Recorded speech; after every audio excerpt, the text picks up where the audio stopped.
As well as police officers, the vehicle squad employs ex-garage mechanics who know everything there is to know about cars.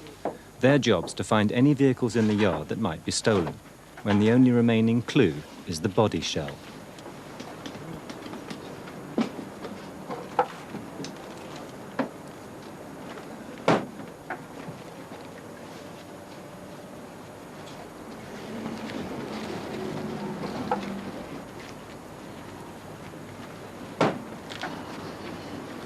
Paul Booth has worked for the squad for 3 years. He can spot a stolen car in minutes. Yeah, the first one we've looked at was a Renault. It's a complete stolen car, so that's a good start. How could you tell it was stolen? We found the chassis number on it and the engine number on it. Everything matches up with the registration, and the registration shown as outstanding stolen. So that's the first one. Right. You want to pass that, Andy, to exhibits officer? Yeah. Let's just start. Right. These are all registration plates and VIN tags they've taken off vehicles. If you get a stolen vehicle, you want to change its identity. The best way of doing it is get a tag and a set of number plates, and then you've got the full identity of the vehicle. You get people coming up saying they've got a kit for a Metro. Find a Metro, a gold Metro, whatever colour they want. You've got a set of number plates, and there should be some VIN tags there, yeah? And the VIN tags to go with them. Yeah, that's a ringing kit. So they've got the chassis number and all the identification they need to ring a stolen vehicle. All neatly kept. And they probably sell that for 100 quid or 200 quid depending how important it is, whether it's a turbo, a Metro, GT or something like that. This shows you how easy it is to ring a Metro. This is sometimes called the slam panel or the bonnet locking platform. You've got the VIN plate there, which is the vehicle identification number plate, you know. It's a simple case of removing 2 bolts. You take this panel out, replace it with the salvage item, in this case this piece, and you've changed the identity of the car. It's as simple as that. So easy. And that, of course, that plate then, because you've changed the whole panel, won't show any signs of interference. 15 what? The squad is finding more and more cars reported stolen on the police national computer. Stolen in 94. February 94. Exact match, right? Thanks, Chuck. Another one. Bites the dust. So that's a 94 stolen. It's a 94 stolen, yeah. That's good. Late 93. That's also stolen, that Fiesta. Well, that's a good success rate and so few Yeah, vehicles. we're doing pretty well. Although they found several stolen vehicles and ringing kits in the yard, the squad couldn't prove that the owners were involved in stealing cars. The men claimed that they bought dozens of vehicles a day and had no way of checking every car's history.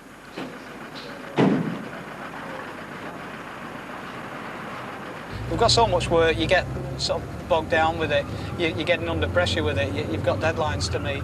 People are bailed to come back on certain dates.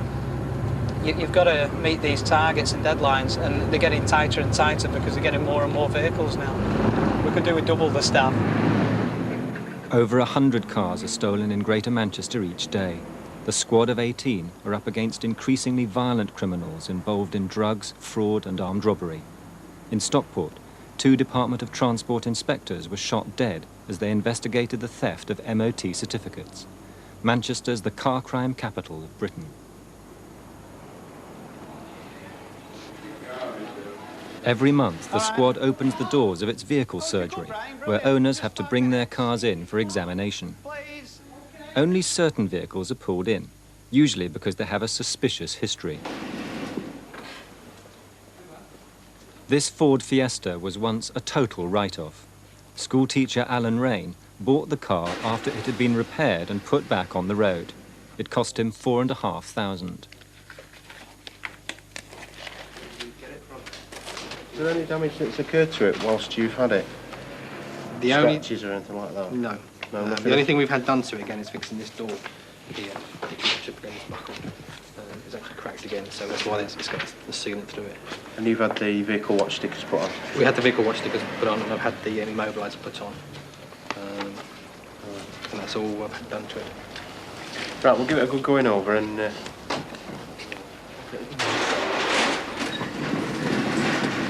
What's Mike Lima? The examiners have a number of ways of checking a car's identity. Alan Rain has to wait outside as the team begin to strip search his car, looking for clues to the year it was made. It's May 91. It's 12 months out of date, that. Torch again.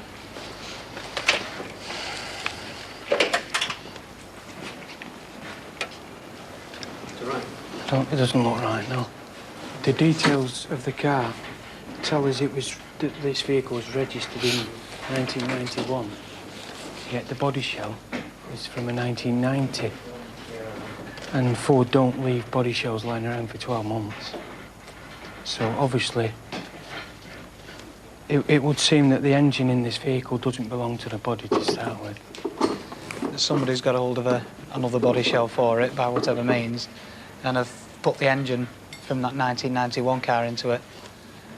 So the engine number's genuine from the 1991 car, but they've put it into a 1990 body, and they've obviously got the logbook for the 91 car, which is why it still shows a J plate.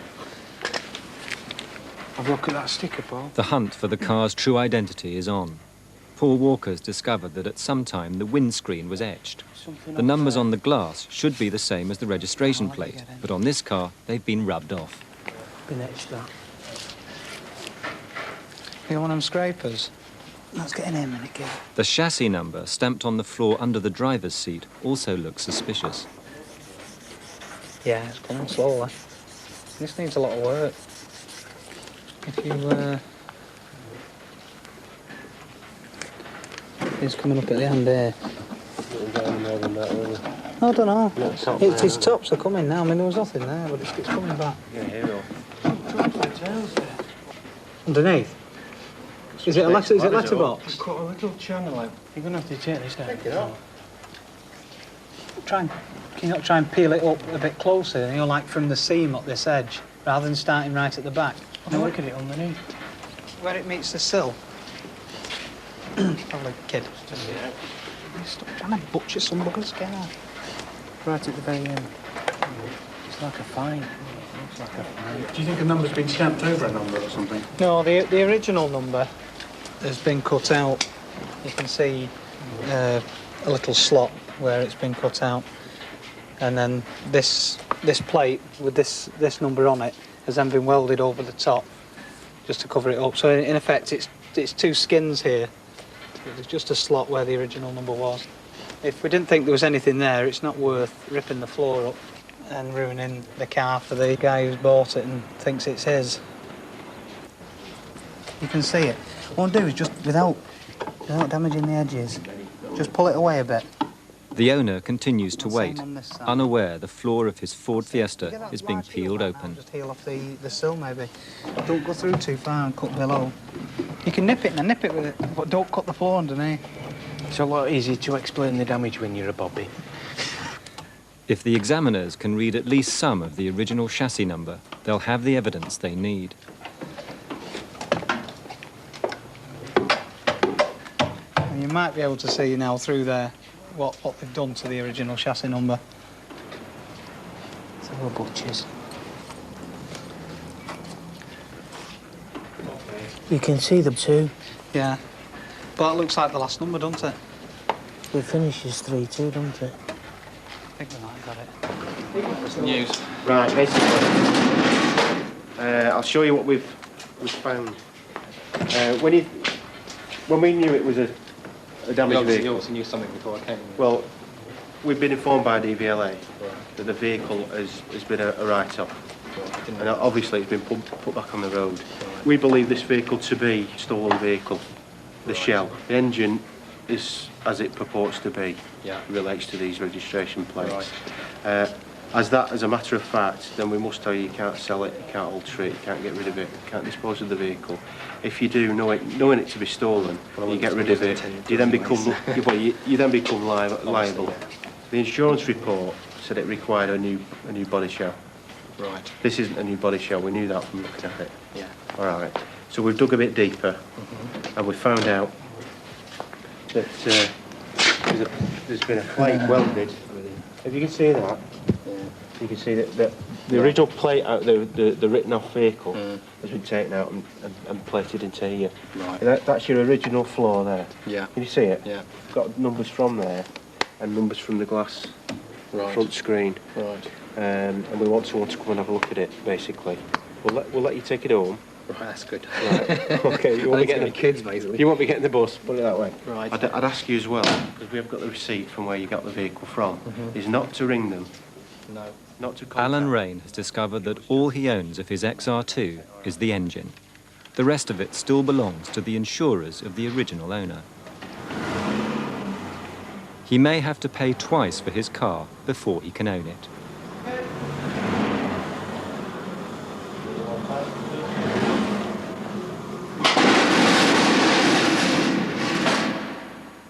Nicknamed the mortuary, the squad's vehicle pound is packed with the corpses of stolen cars they've recovered.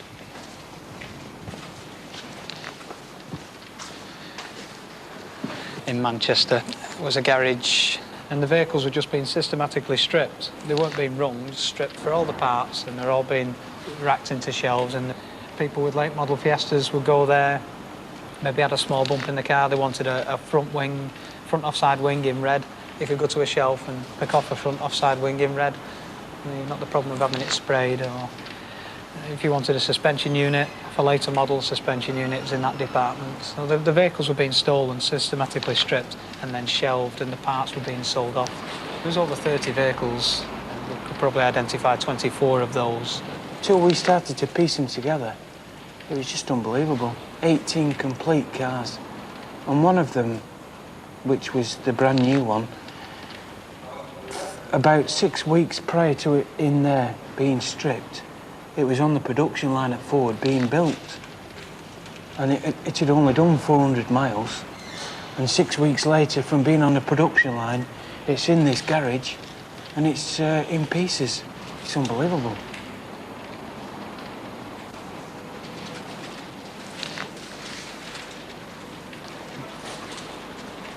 "7:30 a.m. Detective Sergeant Mike Turner briefs the team for another raid. The operation this morning concerns two premises side by side in a rather exposed location, but we've received very good intelligence that inside one of these units we are going to find 7 commercial vehicles, all of which are stolen, are in the process of being cut up. So the plan this morning is to arrest any persons on the premises, and we're looking to possibly do a full scenes of crime search on the vehicles that we recover. Hang on a minute, will everybody follow John? He's got a big tranny van. You've still got that delicious blonde with Let's go.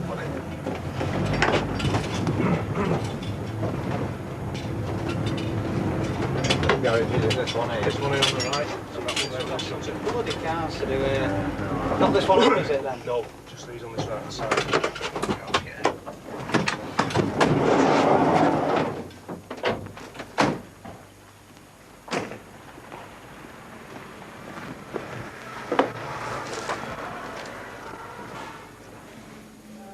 At the far end of a yard crammed with cars, the squad find a garage filled with the remains of Ford Transits and small vans.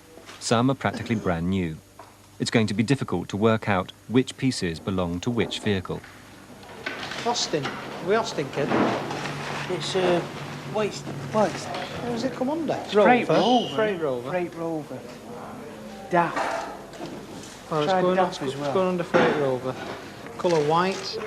Description, cut up remains. We've got the front end and the floor there.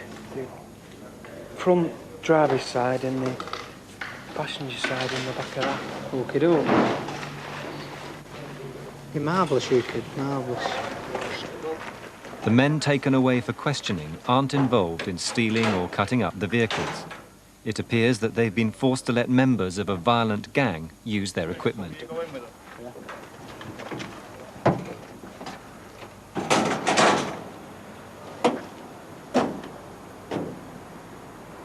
Bag on the front seat of the car with what looks like a revolver in a holster. Yeah. Just bring it out, I'll take it somewhere safe and check it. think that's going to be a target.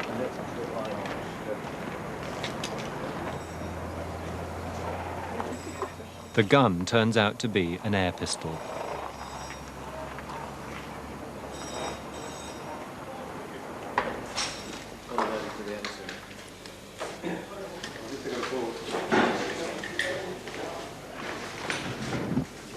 No plates on the front there, Jock? No. Mileage? Mileage is 871. That wasn't a stutter, that was 87871. Ignition lock damaged. Screwed? Yeah, I think it could have been stolen, this one, kid. You look a bit suspicious, Paul. All them copies of the Manchester Evening News in the back.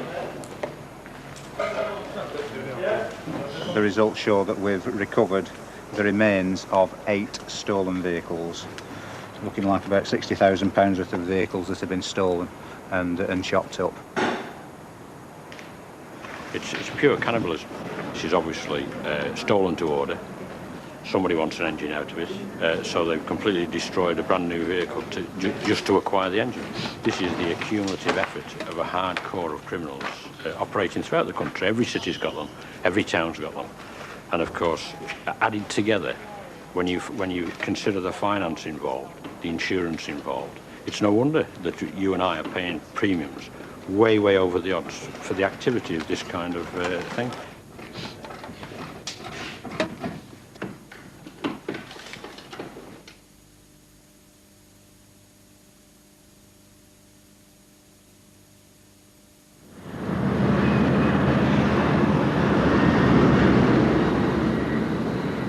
In a city where 100 cars are stolen every day, car thieves have become expert conmen. Well, I was approached by a car valeting company who offered to do a free car valet on the basis that they would get the continuous business from me. An appointment was arranged. I showed them round the car and left them with it. Within a short space of time, I realised the car had gone. I asked my secretary if she could explain what happened. And she said, well, I understood that he was doing a valet and you realised it would go. At 20 to 3, the car valet was on the phone saying that the car had been in an accident and they would be turning up at the office tomorrow admitting full liability. 2 days later, the car still hadn't materialised and my secretary came in to say that she recognised the voice on the phone as the actual car valeter. He said his name was Tony Wright, and effectively, he came on the phone and he was very nonchalant and cocky and said, sorry about the car, sniggered, and said that he would do me a great favour and offer my car back for sale for £2,000. It's been stolen to order and the person's not happy with the order. I told him I wasn't interested. Later that day, I was in the city centre and my mobile phone went again, and it was the same chap on the phone, Tony again, saying that £2,000 wasn't a lot to pay, bearing in mind things could turn nasty if we wanted to. The car was recovered with paint stripper on the bonnet and wing, and passenger door panel badly beaten, a nail mark up the side, 5,000–6,000 miles more on the car. It wasn't my car anymore. My car was my pride and joy. The £25,000 BMW was recovered by the stolen vehicle squad. They're on the trail of car thieves who steal luxury vehicles by duping their owners. This garage coming up on the right is the one that the AP for the BMW was told to drive behind. All right, is that the one when he was... Dave McAdam and Martin Waitman are running the investigation. The Suzuki and was threatened a payment of £2,000. He'd get his car back. He'd get his BM back. Right. We'll make our way up to see Frank. Yeah. To avoid the Mancunian way with all these bloody roadworks. That's right. I just hope he's in. Unfortunately, the phone number's now disconnected. Surprise, surprise. Said there were a few people after him, didn't we? Where are you going today? We're just now going out to visit somebody that we know as Frank, whom has historically providing information to other officers, not ourselves. Frank's obviously very au fait with the activities of this group, but I tend to detect there's an element of concern about speaking. I think he's frightened. I think he's frightened. Anybody that's worth his salt in this kind of investigative role would thoroughly check out information that he receives from any source. What we find is that we'll get a degree of information off an informant, and even he will only be repeating what he's heard. I think a drive past might help first, right, and then we'll park up, Martin. Okay. Some distance away.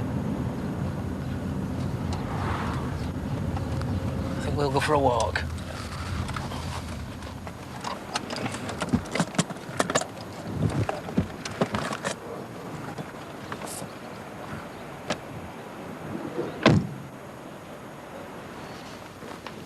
That trim's horrible, isn't it? I've seen that colour trim. It's deck chair trim. Quite standard, that, is it? Deck chair seats. Well, we went to this beach in Blackpool, and this deck chair was so nice, we decided to trim out the car. It's the wrong way up. It was lovely. So every time we sit in this car now, it reminds us of Blackpool Beach. Use style seat, man. Versatile. You wait till it gets... Multi-pipe adapter. You can use it in the back as well as the front. Have we got a torch? The trawl of cars through the vehicle examiner's surgery goes on. Nearly 500,000 are stolen in England and Wales every year, 41,000 each month. 2796. B23 this as well. Yeah. So we're looking at an A reg here, I think. I don't think it's a Y. I think we're looking at an A because it's far too late. Dates are too late. It's going to be an A reg. And it's on the W.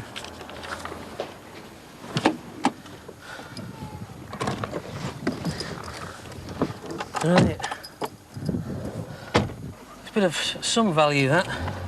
Just been told that due to the attentions of ourselves and the uniformed officers in this area over the last week or so, everybody is, as he described, on pins. Hence the reason for his reticence about actually speaking to us in any way where he could be identified. He himself had a shotgun put to his head 6 days ago, being warned not to say anything to the police. Because Mr. Big is apparently 60 plus, isn't he? Yeah, the guy that's allegedly at the top of the pyramid in terms of moving these vehicles has a market both in New Zealand and Fiji, you just mentioned, didn't he? Well, he said Fiji en route to New Zealand, yeah. 64 years old. And has been doing it for some years and never been touched. We've also just found out that the BMW that we recovered on Friday is very likely to be on its way to New Zealand in the very near future. It's crunch time for another owner. Right, Mr. Walton. The vehicle's a stolen vehicle. It's been reported stolen from the G division of this force. Would you like to tell me just where and when you got the vehicle? I got it off me yesterday. Off him yesterday. I in turn got it off my brother-in-law. When was that? 2 days back. Right. And he in turn got it off his brother-in-law. How long ago does it go back through the family? Well, I've owned it, like I say, for 2 days. He's owned it for, say, a fortnight. And then the brother-in-law had it up his drive for like about 4 months. Because he's been doing work on it for the MOT. Do you know as to where he got it from? I've no idea. Probably somebody at the family, I believe. So it could have been in the family for some considerable time and possibly just after the theft. Somebody's stolen it, changed its identity and flogged it to a member of your family. Is all the stuff... This engine belonged to this car? This engine belongs to this car, yeah. What about the plates? Because... It's actually an A-registered vehicle. Oh, is it? Yeah. Because them plates come off right off guard, didn't they? I remember the police told me that yesterday that that's why you wanted me here this morning. Yeah. And he said the plates were off a car that was already written off by the insurance. Yeah. So we'll serve some forms on you and then we'll allow you to take the vehicle away. Okay. So I can get home. Yes, so you can get home, yeah. All right. All right, thanks a lot. It's good to have not paid out for it yet.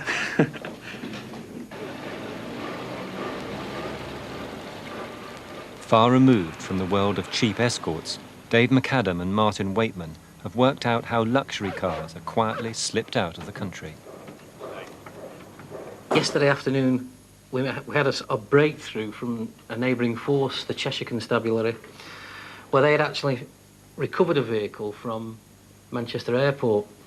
And through their inquiries, have identified that that was earmarked, again, to go on its way to New Zealand. The logistics of how the vehicle is going to get there, I'm not too sure about. Martin has made some inquiries into the background of that. It would appear that the technique they're using is there's a freight forwarding company in New Zealand who receive a fax message from a man purporting to be called Mr. Magnus from Australia. And in response to that fax message, New Zealand then contact a company and authorising them to collect a specific vehicle from a venue, so a long stay car park like Manchester Ringway car park.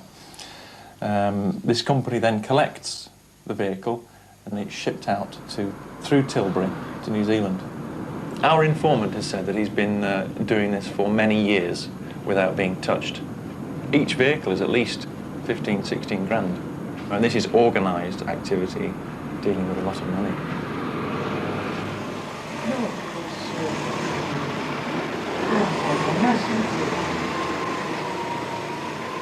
I'll be fine, thanks.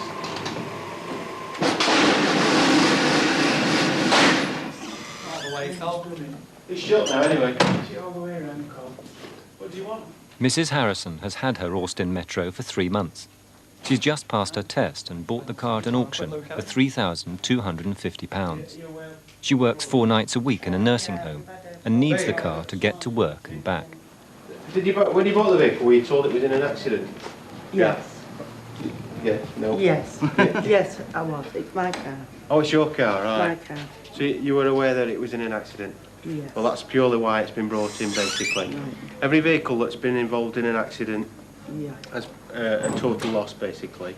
Potentially a total loss to the insurance company. Gets That's notified right. to the insurance, to the DVLA.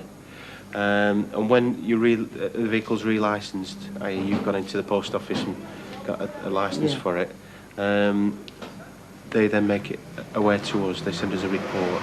So as a result of that, that's why you've been phoned up and asked to bring it in. Just basically to give it the once-over, make sure it's right.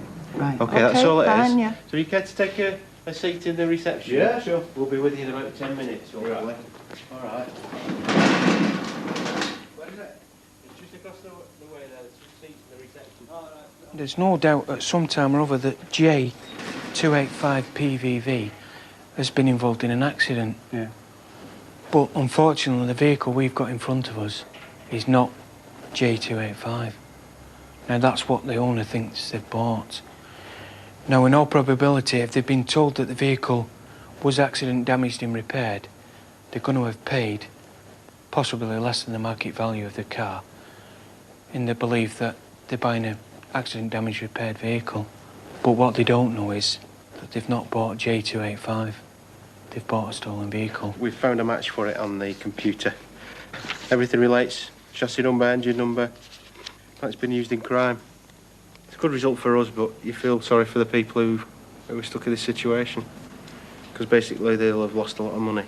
A lot of the time it's people who've, it's the retirement money and such like. They've got no hope of ever getting it back. It totally destroy you. I mean, it would with me if it was my car. It sets you back years, all that saving and what have you. And the other ironical thing is if they've got it on finance, they still have to keep paying the finance and they haven't got a car. I mean, it might be a few months before the car situation's sorted out, they'll be left with it, but at the end of the day, it'll always be taken off them.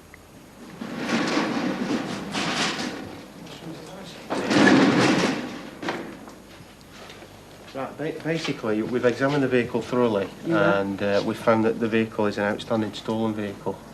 It's stolen vehicle? It's actually K-registered, not a J. Oh, Jesus, don't tell me that. We've got the chassis number back and the engine number, so there's no doubt about it in our minds that the vehicle is a stolen one. Could you just explain to the lady as well the legalities of the situation with the insurance, because the car does not belong to you. It doesn't belong to me. Yeah, it will be taken off you by the insurance company at the end of the day, once the ownership is established and proved. But we'll make arrangements for the insurance company. We'll speak to you at some time in the near future. But the vehicle isn't yours, although we let you have use of it under the restrictions that the officers told you. Okay? Yeah. So, well, how do I stand then? Well, I mean, I paid for that car. you've lost it. You've lost the money that you've paid for I it. don't believe this. And I just don't believe it. you see, the situation is, if you can get back to the person from whom you bought the car, then you can take legal proceedings against him to claim your money back. But in relation to this vehicle, it can never be your property. So you'll lose the money and the car. So they can just come and take it off me? Yes.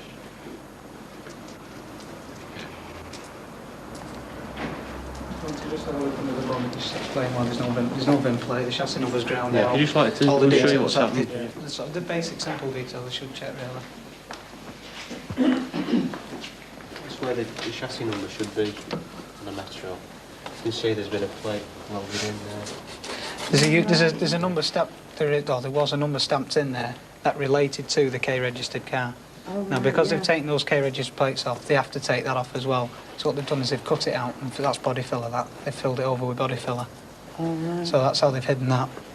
That number should also be on a silver plate, a VIN plate, which should be under the bonnet there. Yeah. Again, that's just been taken off. They're the holes So where it there's was no fastened. numbers on it at all? No, they've all been taken off because they all relate to the K-registered car. So all the numbers have been taken off. Yeah. You see, So- the point is, you see, you didn't get the registration document when you bought the car, so you can't... So you couldn't check those No, well, numbers? he turned round and says to me that you just send off to Swansea for it, and so I did. Well, that's how you've been conned. If you'd have had that document and you'd have known that those numbers should be on that plate and they should be stamped in there, you could have checked that and immediately... But I've got a document here. No, but you sent off for that. That relates not Yeah. to the car. That relates to the J-registered one now. Right. You keep forgetting, you see, that you've got a stolen car and it's on a false number. Do you realise this? Well, they didn't really use slam panels put on, didn't they? Because all the front end was... They said all that side was repaired, didn't they?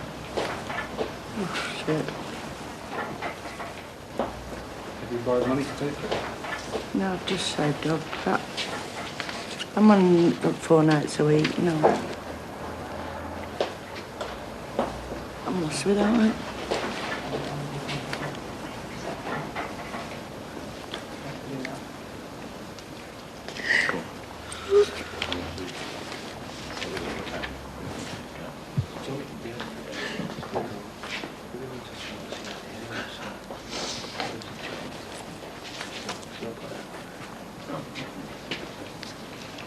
We'll try to get off home, alright?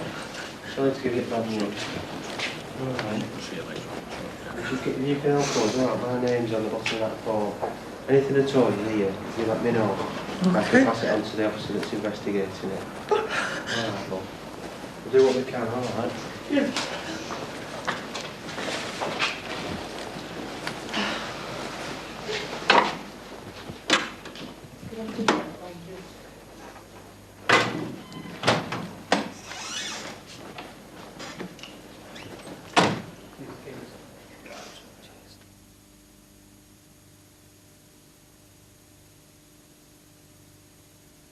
Nice and fresh in the Merseyside area this morning, nice and misty. Where we're going is just around the corner. Is it? How far down is it? 200 yards. Have we got any facilities for a brew? Yeah, come in. Oh, smashing. Right, lads. At Liverpool docks, 250 second-hand larders are about to be shipped to Russia. There's a rumour that some are stolen, and that there are people in Russia who'll pay good money to own one. The vehicle squad have been called in. Paul speaks Russian, don't you? Do you speak Russian, Paul? Hey, you can't fight that, you can't fight that. I'll go and get some tea bags, eh? Well, we need some, yeah. You brought a Range Rover? How much of a Range Rover have you bought? Oh, it's a range. Oh, right. Just the next Lancashire man to have cups in his locker, eh? Yes, you are aware the DCI is making a brew. The DCI is making sure he gets a cup. That's what the DCI is doing. Back home, the larders are in great demand, and their value more than doubles. I mean, what's happening now, I believe, people are getting stopped on the streets here and you know, by Russian nationals saying, do you want to sell your larder? Because one of our policemen on the gate was approached. Yeah, does he want to sell his larder? Have you sold it? No, we couldn't afford it. What's the going rate now for that? Well, it was H registered and they offered him £700 or £800. Bringing the cars in.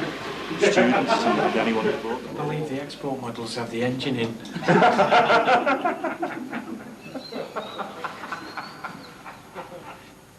The case of the disappearing larders is believed to be a scam organised by enterprising students doing Russian studies.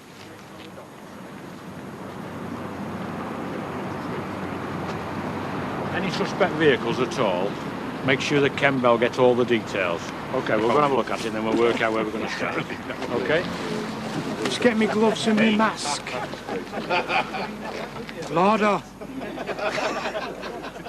Halt, larder. We have outstanding to date 114 larders stolen. We have equally the same number of Audis and the same number of BMWs. But when you look at the range of the quality of the vehicle and the cost of the vehicle, we've got very, very high-class vehicles dropping right down to rock-bottom larders. It's got an alarm. It's got an alarm on it. Don't believe it. Charlie, 749, Whiskey Mike Sierra. That doesn't agree that at all with what was put in. It's got the right engine in, the wrong chassis number.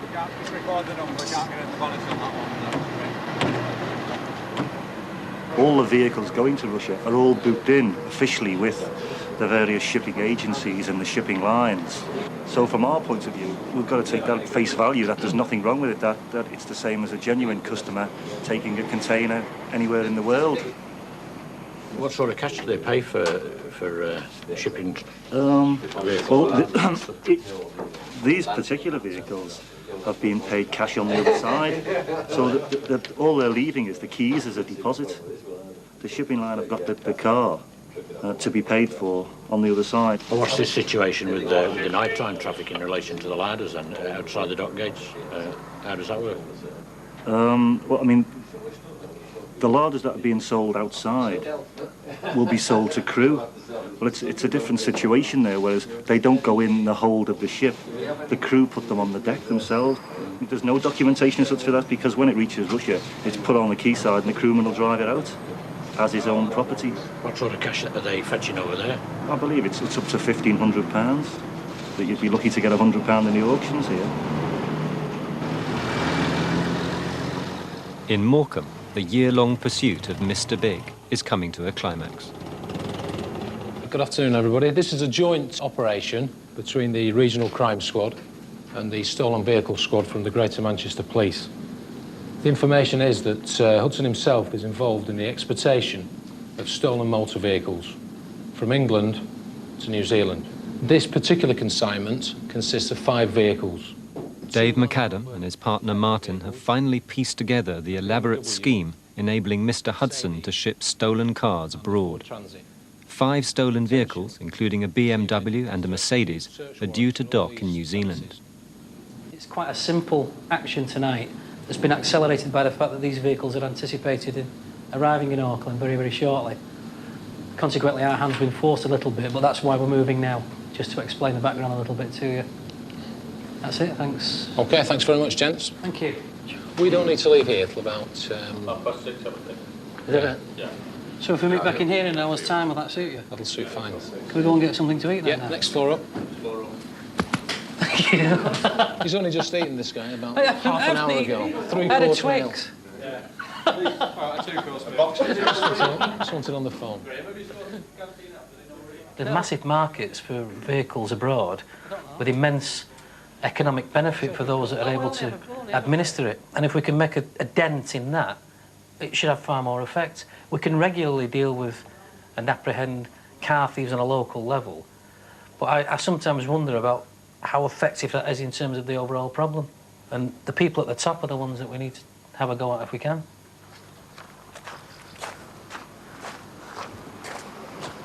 That's him. Cell number 6, let's get in. It's 9 p.m. Mr. Hudson's about to get an unexpected knock on his front door.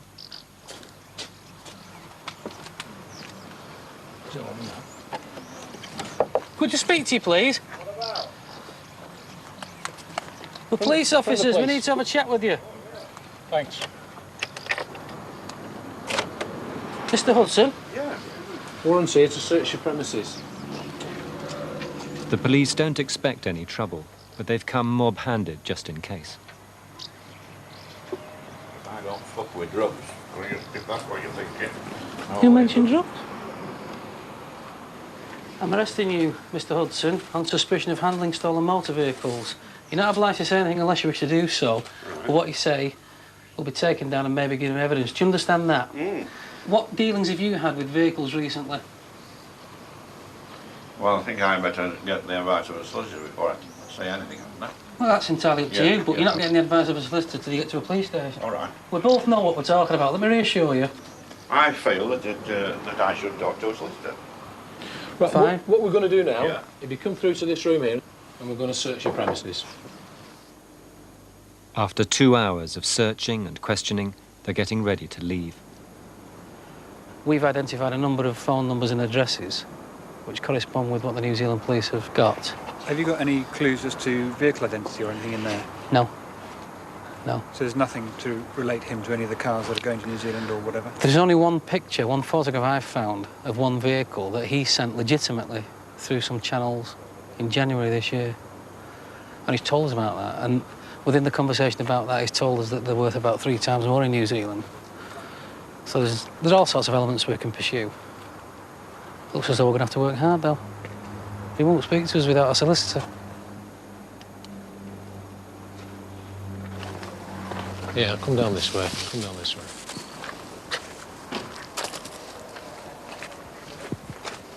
Yeah.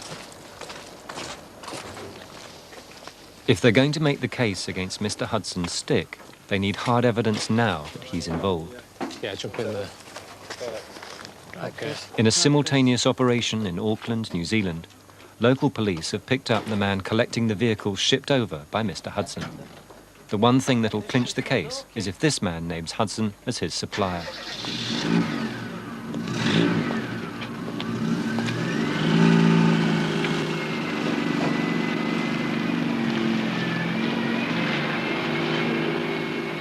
As Hudson goes off to spend the night in a police cell, Dave and Martin head back to their office to phone the New Zealand police. 2 a.m. in Manchester, midday in New Zealand. Good afternoon, this is Greater Manchester in England here. Yes, Detective Sergeant Ross Arden I need to speak to, please. Thank you. right, we've just got back ourselves from Morecambe now. Just to put you in the picture our end, Hudson has been arrested. How have you got on? Right. Did he give any indication to you at all that the man who he dealt with regard to these cars was called Hudson? Yes. Yeah. We think that's what's going to appear on his prepared statement. The sooner we can get a faxed copy of that statement, Quoting the cars. quoting the vehicles and obviously the name Hudson and the registration numbers, then we've got our evidence and we can charge him then. Right, smashing that, Ross. That'd be absolutely terrific. Thanks very much, Ross. Ta-ra now. He has registration documents for the vehicles that are due to arrive. Go on, tell me some more. And he has used the name Hudson as being the person from whom he's taking delivery of the cars. Excellent. Right. So that is very likely what's going to be in this prepared statement. Yeah. Yeah. Which they're going to fax a copy to us as soon as possible. He, Ross, is going to contact the solicitor with whose assistance the prepared statement will obviously be made. He's going to contact the solicitor now. I think he was talking in terms of 2:30, 3 o'clock before he got the statement. So there's every chance that fax copy of that could be here when we come in the By morning. the time we come in tomorrow morning, there could be a fax copy of that statement. Excellent. I feel good now. I feel happier. I'm going to claim loads of overtime. Yeah, Tilbury Docks, 2 months later. Dave McAdam has managed to get the stolen cars shipped back home. This is the first consignment of a number of vehicles that we've been pursuing that have come back from New Zealand. I'm like everybody else here, I've got my fingers crossed. I can't wait to see these vehicles. They're like the Holy Grail for me now. And I won't believe it until I see them, but I have a degree of confidence and quite a degree of satisfaction approaching it all. Hudson used containers to ship the cars to New Zealand. These only cost about £160 to rent, plus a shipping fee. Their contents are rarely checked. Down under, the cars are worth twice as much as they are here.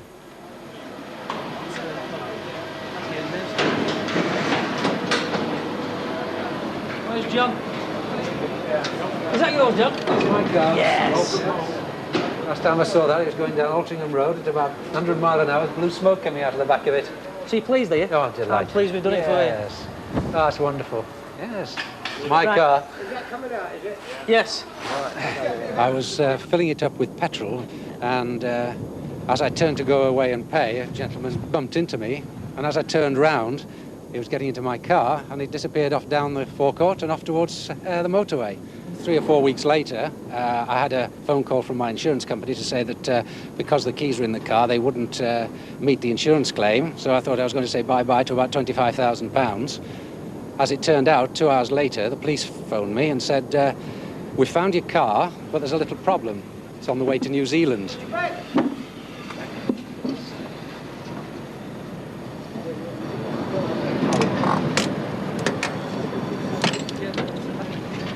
We're hoping for a Merc this time. Quite a valuable vehicle, that. They're worth about 28 when they're new, them, and it's not very old, that. Does that look like the vehicle that you knew? Blue black, it's 220, yeah, but have they changed the plates on it? Yeah. Obviously. Yeah. That's the one you hopefully... Well, that's the one you're taking back anyway, Maud. Thanks a lot. Right, lads, can you release it? Yes. Look at the confusion, the trauma, the consternation it's caused, and the extent of the arrangements that we had to make, and the cooperation that we have to look for and hopefully receive to get these cars back. All caused by one man's activities in administering and coordinating it. It should be dealt with very firmly, but it remains to be seen. The fact that we've done a good job and we've recovered property in the kind of state which looks quite good, it might actually lessen the effect of the court proceedings against the prisoner. It shouldn't do, and I hope it doesn't, but no doubt we've saved him some grief by recovering the quality of vehicles in the state that we have. In New Zealand, this consignment would have fetched £150,000. Phil Hudson is serving 4 years for conspiracy to handle stolen cars. His sentence was reduced on a plea of ill health.